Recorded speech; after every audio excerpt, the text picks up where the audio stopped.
Hello friends, बहुत बहुत स्वागत है आपका हमारे YouTube channel ABC tech institute में। मैं Suraj Jha, LED LCD trainer. आज आपको बताऊंगा और इस वीडियो में जानकारी दूंगा कि हमारे जो बोर्ड होते हैं, जो एलईडी टीवी के बोर्ड होते हैं, कुछ इस टाइप के जो हमारे बोर्ड होते हैं, और ये हमने यहाँ पे भी लगा रखा है, जो हमने इमेज दे रखा है।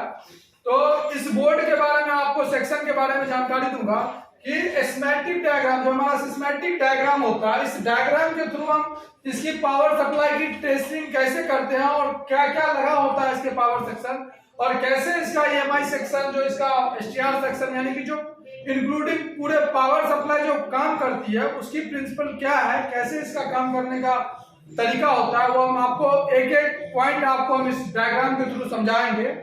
तो आप वीडियो में अंत तक बने रहें, और वीडियो पसंद आए तो एक लाइक जरूर करें और कमेंट करके हमें बताएं कि आपको नेक्स्ट वीडियो किस टॉपिक पे चाहिए। और फ्रेंड्स, अगर आपको एलईडी एलसीडी टीवी का कोर्स करना है तो आप स्क्रीन पर दिए गए नंबर पे कॉल करके जानकारी ले सकते हैं। हमारे यहाँ बिल्कुल स्मार्ट क्लास के साथ आपको कोर्स करवाया जाता है, बिल्कुल डायग्राम के थ्रू आपको बताया जाता है हर एक क्लास में। जैसे कि आप देख सकते हैं हमारे पास स्मार्ट क्लासेस की व्यवस्था है। हमारे यहाँ आपको बिल्कुल इसी तरीके से क्लास दिया जाता है, स्मार्ट क्लासेस, जो आपको पूरे दिल्ली में कहीं नहीं मिलता, वो हमारे यहाँ मिलता है। हमारा जो ब्रांच है यानी कि हमारा जो इंस्टीट्यूट है वो नई दिल्ली उत्तम नगर में है। तो अगर आपको एलईडी एलसीडी का, स्मार्ट एलईडी एलसीडी टीवी का परफेक्ट इंजीनियर बनना है तो आप स्क्रीन पर दिए गए नंबर पे तुरंत कॉल करके जानकारी ले ले, ठीक है। आइए बिना किसी देरी का हम चलते हैं और बात करते हैं कि ये डायग्राम कैसे हम इसको आइडेंटिफाई करते हैं और किस तरीके से इसके बारे में हम जानते हैं। आइए हम इस वीडियो में आपको पूरा दिखाते हैं। तो सबसे पहले हम बात करते हैं इस बोर्ड के बारे में। ये जो हमारा बोर्ड है, इस बोर्ड में जो लगा होता है, ये जो हमारा बोर्ड है, इस बोर्ड का जो ईएमआई सेक्शन होता है, इस ईएमआई सेक्शन के बारे में हम आपको सबसे पहले जानकारी देते हैं। इसका जो ईएमआई सेक्शन होता है वो किस टाइप का होता है और किस टाइप के सेक्शन से चालू होता है, उस ईएमआई सेक्शन के बारे में हम आपको सबसे पहले जानकारी इस वीडियो में देते हैं। तो आइए हम देखते हैं इसका ईएमआई सेक्शन जो होता है वो ईएमआई सेक्शन यहां से स्टार्ट होता है, यानी कि ये जो हमारा लाइन होता है, ये लाइन हमारा ईएमआई सेक्शन का होता है। हम आपको थोड़ा बोल्ड करके दिखाते हैं। ये लाइन जो होता है, ये लाइन से हमारा बिल्कुल यहां से ये हमारा क्या हो जाता है, ये हमारा पावर सप्लाई का सेक्शन हो जाता है। यानी कि ये हमारा पावर सप्लाई का जो सेक्शन होता है, ये जो हमने सर्कल बनाया है, इस सर्कल में हमारा पावर सप्लाई आता है। इस पावर सप्लाई में लगे कंपोनेंट में कुछ एसी कंपोनेंट भी होते हैं और कुछ डीसी कंपोनेंट भी होते हैं। एसी कंपोनेंट लाइक जो हमारे एसी करंट, यानी कि जो हमारा 220 वोल्ट इनपुट आता है, जो 240 तक भी जाता है, जो 50 हर्ट्ज की फ्रीक्वेंसी से जनरेट होता है, उस टाइप के कंपोनेंट भी यहाँ पे लगे होते हैं। और कुछ डीसी कंपोनेंट जो कि हमारे एसी से डीसी में जब कन्वर्ट होता है, उस टाइप के कंपोनेंट भी इसमें लगे होते हैं। तो सबसे पहले हम आपको डायग्राम में समझाएंगे कि जो हमारा एसी से डीसी बनने का प्रक्रिया होता है वो किस टाइप से होता है और कैसे इसको एसी से डीसी में बदला जाता है। ये हम आपको डायग्राम के थ्रू बताएंगे कि डायग्राम के थ्रू इसमें कैसे कौन सा पर्टिकुलर काम करता है, कौन सा कंपोनेंट। उसके बाद हम बात करेंगे कि हमारा जो यहाँ पे आप ट्रांसफार्मर देख रहे होंगे, ये जो हमारा एक ट्रांसफार्मर आप देख रहे होंगे, ये ट्रांसफार्मर हमारा जो होता है ये एसएमपीएस ट्रांसफार्मर होता है। ये हमारा सर्कल 1 हो गया, ये सर्कल 2। ये सर्कल 2 की बात करें तो ये सर्कल 2 में जो हमारा एसएमपीएस ट्रांसफार्मर आता है, इसको एसएमपीएस ट्रांसफार्मर कहते हैं। एसएमपीएस, ये एसएमपीएस ट्रांसफार्मर के बारे में भी हम आपको बताएंगे कि ये एसएमपीएस ट्रांसफार्मर किस हिसाब से हमारे जो वोल्टेज होते हैं उस वोल्टेज को स्विच करवाता है, किस टाइप से उसको रेगुलेट करता है, इसके बारे में भी आपको प्रॉपर हम इस डायग्राम के थ्रू जानकारी देंगे। तो सबसे पहले हम इस डायग्राम पे आपको समझाते हैं। आपको हम इतना आपको करना है कि कोई भी बोर्ड आपके पास हो, जैसे कुछ बोर्ड हमारे पास है, इस बोर्ड में जैसे कि हमने आपको एक सर्कल बना के दिखाया कि ये सर्कल यानी कि ये यहां से लेके ये हमारा जो बिल्कुल पावर सप्लाई का सेक्शन है, इस पावर सप्लाई पे हम आज बात करेंगे। तो देखिए, आइए वीडियो में बने रहिए। हम सबसे पहले इसको थोड़ा जूम कर देते हैं, इसको हटाते हैं।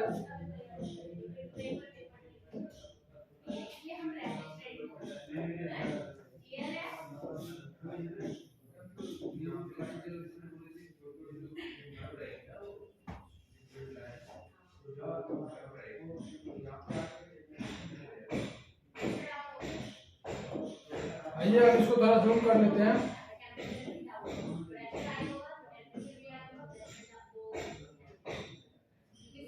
अब देखिए हम आपको इसमें बताते हैं कि डायग्राम हमारा किस हिसाब से काम करता है, इसके बारे में हम थोड़ा जानकारी आपको देते हैं। आइए देखिए, सबसे पहले जो हमारा डायग्राम चालू होता है, और किसी भी सप्लाई में किसी भी तरह का पावर सप्लाई, वो एज एलईडी टीवी हो, एसी पीसीबी हो, ई रिक्शा हो, ई रिक्शा चार्जर हो, किसी भी तरह का पावर सप्लाई हो, उस पावर सप्लाई में जो हमारा सेक्शन सबसे पहला सेक्शन होता है, वो सबसे पहला सेक्शन होता है ईएमआई सेक्शन। ईएमआई सेक्शन, ये ईएमआई सेक्शन जो होता है, इसको बहुत से लोग क्या कहते हैं, एसी इन सेक्शन भी कहते हैं, एसी इन सेक्शन भी कहते हैं, कई लोग इसको एसी प्लग इन सेक्शन भी कहते हैं। तो नाम अनेक है लेकिन काम एक है, नाम बहुत सारे हैं लेकिन काम एक ही है। जो मेन इसका काम है वो यहाँ काम ये है कि एसी 220 वोल्ट लेना। अब यहाँ पे जो हमारा वोल्टेज होता है, ये हमारा एक फेज और एक न्यूट्रल, फेज और न्यूट्रल दो लाइन होते हैं, एक हमारा फेज का लाइन होता है, एक हमारा न्यूट्रल का लाइन होता है। अब इस फेज और न्यूट्रल के लाइन का जो सप्लाई चलता है हमारा, यहाँ से एक फेज आ गया, एक न्यूट्रल आ गया, इस फेज न्यूट्रल में सप्लाई आएगा, यहाँ से 220 वोल्ट इनपुट होगा, 220 वोल्ट इनपुट होगा। अब यही 220 वोल्ट से सप्लाई हमारा जाएगा जो डीसी में कन्वर्ट होगा। अब यहां से जो सप्लाई चलेगा उसमें सबसे पहले यहाँ पे आप देख लोगे एक फ्यूज लगा हुआ है, यहाँ पे एक फ्यूज लगा हुआ है। ये फ्यूज क्यों लगाया जाता है? सबसे पहले अमूमन लोग क्या करते हैं कि फ्यूज कट जाता है तो वहां पे एक जंपर लगा देते हैं, आगे काम स्टार्ट करते हैं, लेकिन नहीं, बिल्कुल ऐसा नहीं करना चाहिए। ऐसा हम नहीं करने के लिए कहते हैं, और ऐसा ये डायग्राम भी आप देखिएगा तो वो चीज नहीं कहता। अगर हम डायग्राम की बात करें तो डायग्राम में हम आपको समझाएंगे। यहाँ देखिए, इसको थोड़ा आइएस करते हैं, ये देखिए यहाँ पे बात करें तो यहाँ पे अगर फ्यूज जो लगा हुआ है, इस फ्यूज का जो है यहाँ पे कैपेसिटेंस और इसकी पावर भी दिया गया हुआ है कि कितने क्षमता तक ये पावर को सहन कर सकता है और किस लेवल तक ये आगे करंट को पास कर सकता है। तो ठीक उसी तरीके से फ्यूज का उपयोग यहाँ पे होता है। फ्यूज को कभी भी जंपर करके ना चलाए, जंपर अमूमन हम कर देते हैं लेकिन वो सही तरीका नहीं होता है।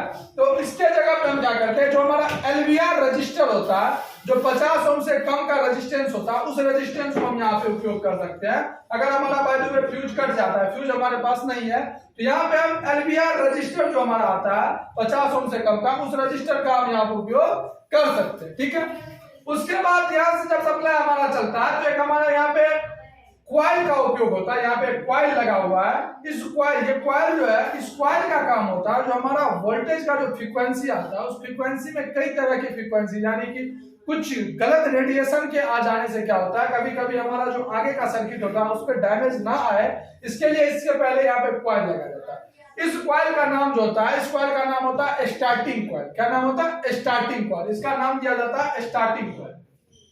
इस स्टार्टिंग कॉइल का काम होता है जो भी तरह का फ्रीक्वेंसी आ रहा है उस फ्रीक्वेंसी को एक सही तरीके से और एक सही स्मूथली वोल्टेज को, स्मूथली करंट को पास करना इसका काम होता है। उसके बाद जब हम चलते हैं आगे तो इसमें बहुत सारे पैरेलल के अवस्था में यहाँ पे एचवीआर रजिस्टर का उपयोग होता है। इस एचवीआर रजिस्टर का जो काम होता है,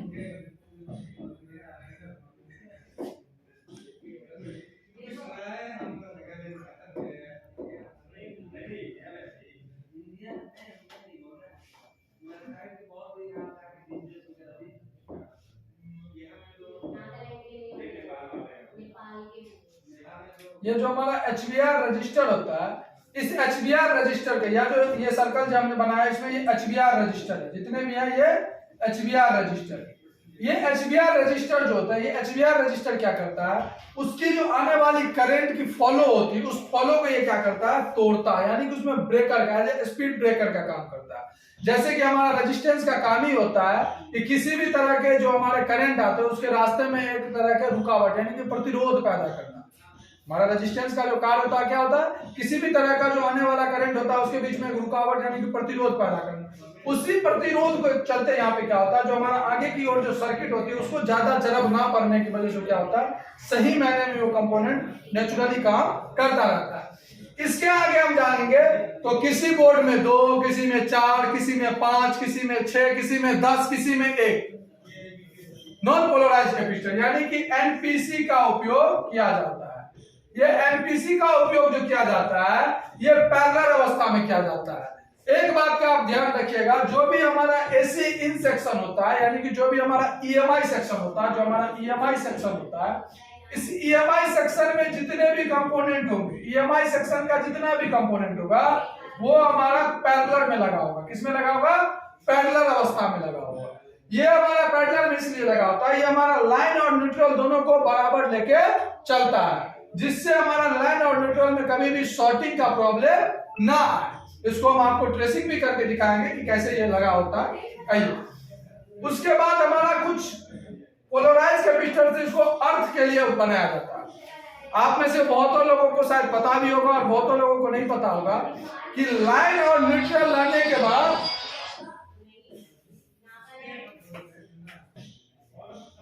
तो इसके बाद जो हमारे कंपोनेंट लगे रहते हैं, जो ईएमआई सेक्शन के बाद कंपोनेंट लगे रहते हैं, वो हमारा डीसी कंपोनेंट होता है। लेकिन डीसी कंपोनेंट लगने से पहले एक हमारा ऐसा कंपोनेंट होता है, आप लोगों को पता भी होगा। और जैसे कि हम पहले बात कर रहे थे अर्थ के बारे में, जो हमारा लाइन और न्यूट्रल के लेने के बाद अगर हमें अर्थ की जरूरत होती है तो वो अर्थ कैसे बनाते हैं, तो इसके ऊपर मैं एक वीडियो बना के आपको दूंगा बहुत जल्द कि हमारे पास अगर लाइन और न्यूट्रल रहता है, अगर हमें अर्थ चाहिए, ये अर्थ तो हम कहां से लाएं, ये अर्थ हम कहां से लाएं, इसके बारे में बहुतों लोगों को आपको YouTube पे भी ये वीडियो नहीं मिलेगा, लेकिन हम आपको बहुत जल्द इसका वीडियो देने वाले हैं। तो इसमें भी लाइन और न्यूट्रल के बाद एक अर्थ बनाया गया है। चलिए, उसका कोई जरूरी काम नहीं होता है, वो नहीं भी रहने पे हमारा काम चलता है।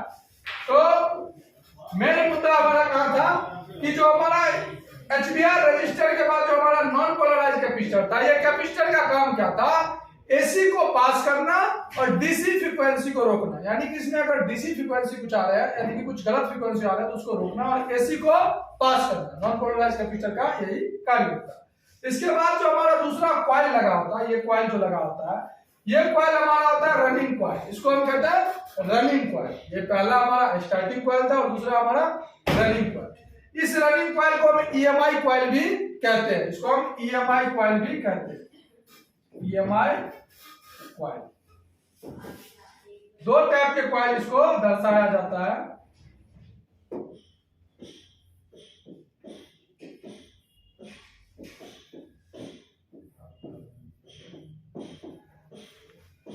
EMI coil. इसके बाद जो हमारा सप्लाई चलता है,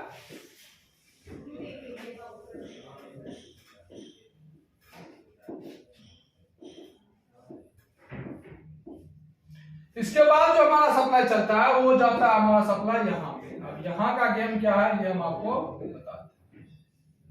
एक मिनट थोड़ा मैनेज कर लेते हैं। आइए, अब ये सर्कल हम एक बनाते हैं। ये सर्कल जो हमारा होता है, ये सर्कल हमारा ईएमआई सेक्शन का सबसे मेन सर्कल होता है।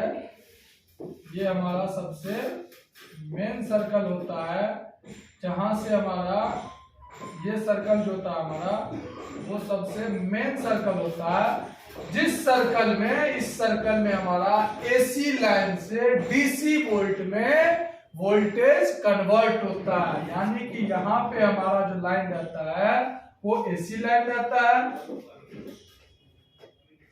यहाँ पे हमारा एसी रहता है और यहाँ पे हमारा डीसी बन जाता है। एक मिनट थोड़ा इसको खोल कर लेते हैं।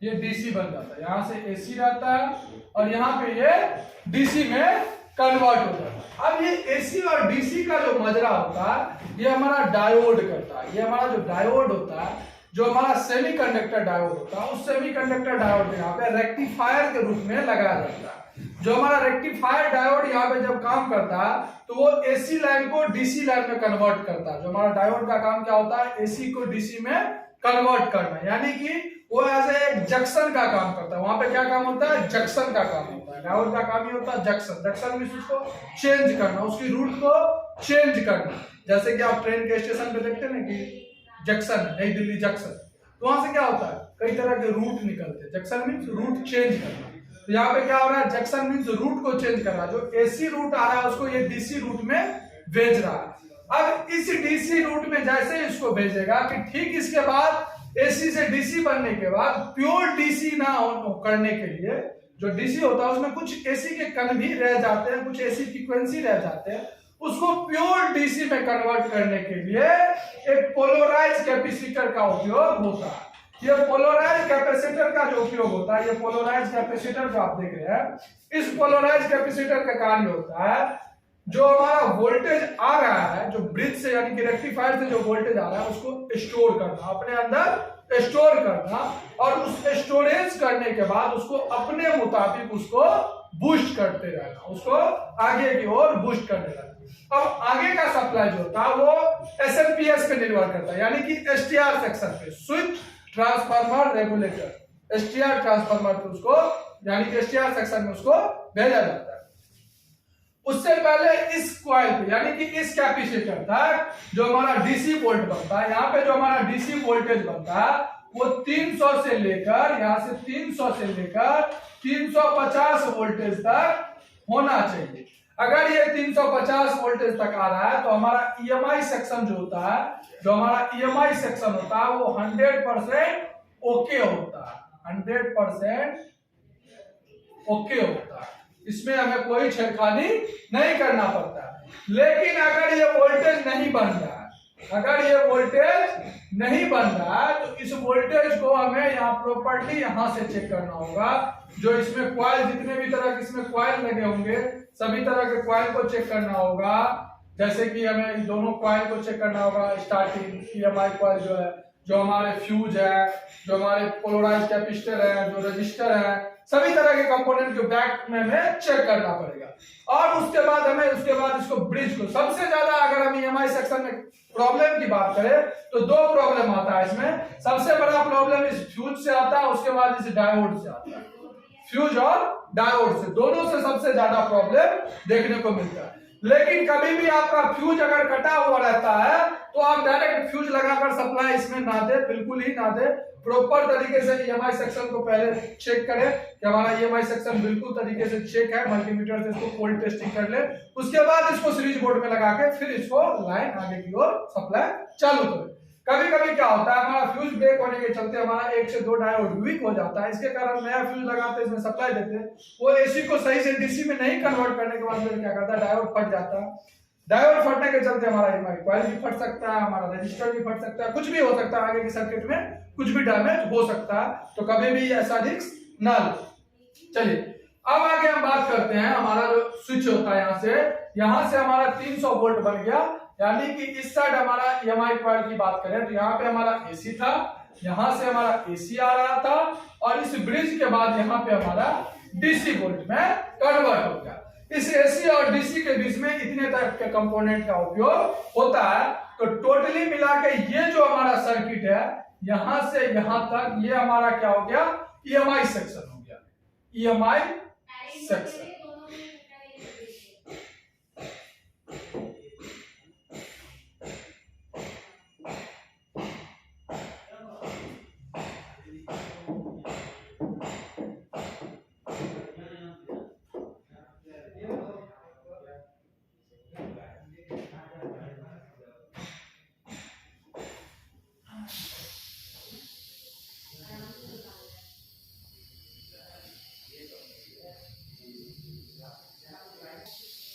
तो फ्रेंड ये जो हमारा सर्कल था, यानी कि ये जो हमारा इतना तक का सर्कल था, ये हमारा क्या था, ये सर्कल जो था ये हमारा ईएमआई सेक्शन का सर्कल हो गया। यहाँ तक हमारा पूरा ईएमआई सेक्शन होता है। इस ईएमआई सेक्शन को हम चेक करने के लिए सबसे पहले यहाँ पे 220 वोल्ट एसी होनी चाहिए, और यहाँ पे हमें 300 वोल्ट डीसी होने चाहिए। ये डीसी का हो गया और ये एसी का हो गया, दोनों में हमें एसी और डीसी मिल रहा है। तो ये हमारा ईएमआई सेक्शन 100% ओके काम कर रहा। अब आगे की हम बात करते हैं, आइए आगे की बात किया जाए तो आगे हमारा ट्रांसफार्मर आता है, जो एसएमपीएस ट्रांसफार्मर होता है। तो हम सबसे पहले आपको ईएमआई सेक्शन जो बताया, इस ईएमआई सेक्शन की हम आपको ट्रेसिंग करके दिखा रहे हैं, ठीक है। उसके बाद आपको हम नेक्स्ट वीडियो में एसएमपीएस ट्रांसफार्मर के भी बारे में समझाएंगे। तो आइए सबसे पहले हम आपको बोर्ड पे लेके चलते हैं और दिखाते हैं इसकी ट्रेसिंग करवा के। तो फ्रेंड जैसे कि हम आपको दिखा दिए थे कि इसमें कौन कौन से कंपोनेंट लगे थे। तो सबसे पहले हम यहाँ पे देखेंगे, ये हमारा फेज और न्यूट्रल का जो लाइन है, यहाँ पे हमारा एसी इन का लाइन है, जो हमारा एक फेज और एक न्यूट्रल का लाइन है। इसी फेज और न्यूट्रल के लाइन से हमारा आगे सप्लाई जाता है। तो सबसे पहले ये हमारा एसी लाइन हो गया, तो यहाँ पे ये हमारा एसी लाइन हो गया। यहाँ पे हमारा एक जो है यहाँ पे एनटीसी लग गया और एक हमारा फ्यूज लग गया। यहाँ पे हमारा एक कैपेसिटर लग गया, ये हमारा एक सिंगल कॉइल लग गया और ये हमारा ब्रिज, यहाँ पे हमारा ब्रिज बन गया। तो आइए हम इसको ट्रेस करके देखते हैं लाइन हमारा कैसे और किस टाइप से जाता है। तो कभी भी ईएमआई सेक्शन को ट्रेस करने के लिए सबसे पहले इसके लाइन और न्यूट्रल पे लाइन देके देखेंगे, यहाँ पे बीप तो नहीं आ रही है, और एक लाइन को हम यहाँ पे एक पर रखेंगे फेज या न्यूट्रल किसी पे, और एक प्रॉप से हम इस ब्रिज पे, इस ब्रिज डायोड पे हम किसी एक पे रखेंगे। वहां पे अगर बीप आ रहा है तो हमारा ईएमआई सेक्शन दोनों पे अलग अलग से बीप आ रहा है, तो 100% हमारा ईएमआई सेक्शन का जो कोल्ड टेस्टिंग होता है यानी कि ट्रेसिंग होता है वो ओके होता है। अब देखिए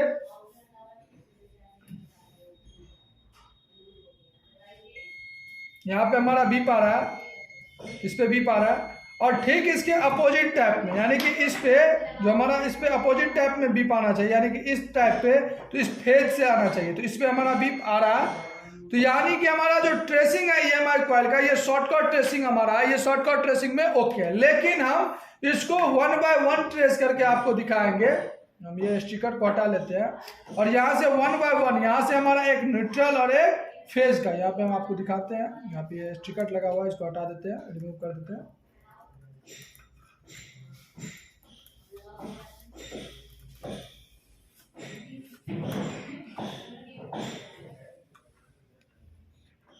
यहाँ पे देख सकते हैं आप, एक लाइन और एक न्यूट्रल का हमारा लाइन चल रहा है। अब हम जैसे इसके लाइन से सप्लाई देखेंगे तो यहाँ पे एक फ्यूज लगा हुआ है, तो सबसे पहले सप्लाई फ्यूज पे आएगी। अब फ्यूज को चेक करने के बाद ये फ्यूज हमारा आ रहा है।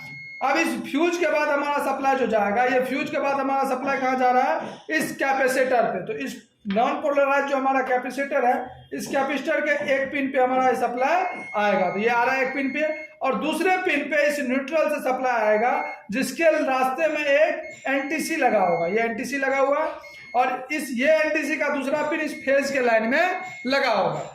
ये एनटीसी हमारा इसके टेम्परेचर की कंट्रोलिंग के लिए लगा रहता है, कोई भी गलत तरह के टेम्परेचर जो आते हैं उसको सही तरीके से प्रोटेक्शन देने के लिए। अब यहाँ से हमारा ये पोलराइज नॉन पोलराइज कैपेसिटर तक आ गया। इसके बाद सप्लाई हमारा यहाँ ईएमआई कॉइल पे जाएगा। तो एक सप्लाई यानी कि हमारा जो ये न्यूट्रल वाला लाइन था, इस न्यूट्रल से एक पिन पे जाएगा सप्लाई, और पॉजिटिव लाइन से एक लाइन पे जाएगा। अब इसी ईएमआई कॉइल से, यहाँ से ईएमआई कॉइल से हमारा ब्रिज पे सप्लाई जाएगा। अब ब्रिज पे जो सप्लाई जाएगा, यहाँ पे रेक्टिफायर बने होंगे। रेक्टिफायर जो बने होंगे एनोड और कैथोड, और एनोड और कैथोड को लगा के क्या करता है, रेक्टिफायर बनाया जाता है। तो उसके बाद उसके ठीक अपोजिट में जो दो कैथोड होते हैं, वहां से हमारा क्या करता है, निगेटिव वोल्टेज निकलता है यानी कि डीसी का, और जो दो एनोड होता है वहां से हमारा क्या होता है, पॉजिटिव वोल्टेज निकलता है डीसी का। तो वहीं पे हम चेक करते हैं। यहाँ पे देखिए ये हमारा ईएमआई कॉइल पे आ गया, यानी कि एक एनोड और एक कैथोड लगा कर सप्लाई यहाँ पे इसको रेक्टिफायर कर रहा है, और यहाँ पे एक एनोड एक कैथोड लगा के यहाँ पे कर रहा है। तो आप यहाँ पे देखिए, यहाँ पे एनोड और कैथोड अगर आपको पता होगा तो एनोड और कैथोड के यानी कि इसमें भी प्लस और माइनस होता है। जो प्लस होता है वो एनोड होता है, और जो माइनस होता है वो कैथोड होता है। लेकिन ये प्लस माइनस सिर्फ इसके एनोड और कैथोड पर निर्भर है, लेकिन जब ये कन्वर्ट करता है एसी से डीसी में तो वो चेंज हो जाता है। जहां से हमारा प्लस एंट्री होता है वहां माइनस से हमारा प्लस ही आउटपुट होता है, यानी कि इसके एनोड पे प्लस आता है और माइनस कैथोड से भी प्लस ही पास होता है। तो रेक्टिफायर इसको इस तरीके से बनाकर यहां से हमारा ठीक इसके बाद सप्लाई हमारा यहाँ देखिए दो एनोड से, यानी कि जो हमारा दो एनोड है इससे हमारा सप्लाई यहाँ पे दिया जाएगा, इसके पॉजिटिव पे इस एनोड से और इस एनोड से, और जो दो कैथोड है यहाँ से सप्लाई हमारे नेगेटिव पे दिया जाएगा, दो कैथोड से इस पे दिया जाएगा। तो यही एनोड और कैथोड का इसका होता है माजरा। अब इस ईएमआई कॉइल तक यानी कि इस कैपेसिटर तक हमारा जो ट्रेसिंग हुआ है, जहां तक हम आपको डायग्राम में भी बताए थे, यहाँ पे अगर ऑन बोर्ड हमें 300 वोल्ट मिल रहा है तो हमारा ईएमआई सेक्शन क्या होता है, 100% ओके कंडीशन में होता है। ठीक है फ्रेंड, तो अगर आपको ये वीडियो पसंद आया हो तो फ्रेंड, वीडियो को ज्यादा से ज्यादा शेयर करें और अगर आपको बेहतरीन और एक सही तरीके में इंजीनियर बनना हो तो आप हमारा इंस्टीट्यूट ज्वाइन करें। आपको बिल्कुल स्मार्ट क्लास के द्वारा आपको पढ़ाया जाएगा यहाँ पे और आपको सिखाया जाता है, बिल्कुल भी प्रैक्टिकली हमारे यहाँ सिखाया जाता है, बिल्कुल प्रैक्टिकली हमारे यहाँ क्लास चलता है। जो भी क्लास चलता है आप हमारे स्टूडेंट से भी फीडबैक ले सकते हैं, फिर हमारा इंस्टीट्यूट ज्वाइन करें। तो वीडियो अगर पसंद आए तो वीडियो को लाइक करें, ज्यादा से ज्यादा शेयर करें और अगर अभी तक आपने हमारे चैनल को सब्सक्राइब नहीं किया तो अभी जाके तुरंत हमारे चैनल को सब्सक्राइब करें। आपको इसी रिलेटिव बहुत सारे टाइप के एसी पीसीबी बहुत सारे टेक्निकल लाइन के वीडियो आपको हमारे चैनल पे मिलते रहेंगे। तो ठीक है, आज के लिए इतना ही। Thank you.